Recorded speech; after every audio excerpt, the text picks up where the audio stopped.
কাইলৈ মাঘ বিহুৰ উৰুকাৰ নিশা এসাঁজ দকচি খোৱাৰ বাবে এইদৰেই এতিয়া বিল আৰু পুখুৰীসমূহত মাছ ধৰাত ব্যস্ত হৈ পৰিছে ৰাইজ। এয়া নলবাৰীৰ দৃশ্য। খলখলাই আছে শীতল ৰৌ বাহুৱে।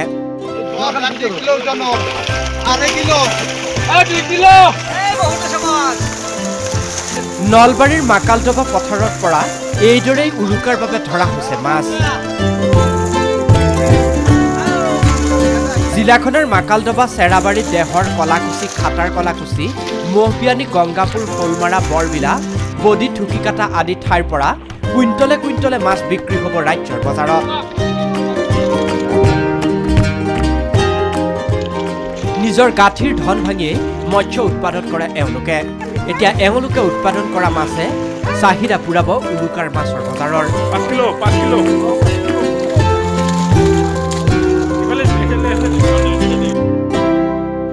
আমি ফিচাৰী ডিপাৰ্টমেণ্টত গেলে আমাক গুৰুত্বই নেদে।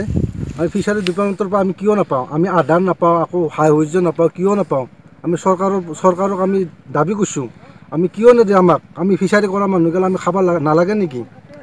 আপোনালোকে সেইটো বিবেচনা কৰিব লাগে। বছৰতো মই 6 লাখ মান টকাত বিক্ৰী কৰোঁ। মোৰ সেই দি মোৰ ল'ৰা ছোৱালী মই পোহপালন দিওঁ, মই ধৰ পঢ়া শিক্ষা পাতিও দিওঁ।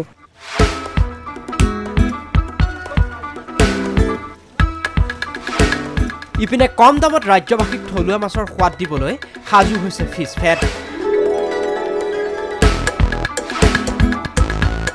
এয়া ফিছ ফেডৰ ৰূপনগৰৰ পুখুৰীৰ দৃশ্য। এইদৰে ধৰা হৈছে ৰৌ ভকুৱা।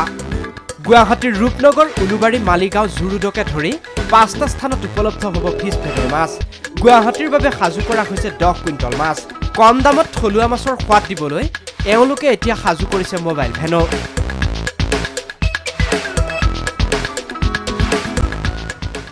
উৰুকাৰ কাৰণে আমি আমাৰ মেম্বাৰ যিবিলাক কোঅপাৰেটিভ ছ'চাইটি আছে তেওঁলোকৰ মাছ আমাক যোগান ধৰিব।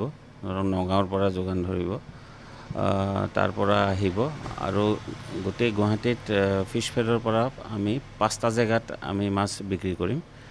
আমি 700 কেজি আমি টাৰ্গেট লৈছোঁ। 700 কেজি আমি মাছ বিক্ৰী কৰিম।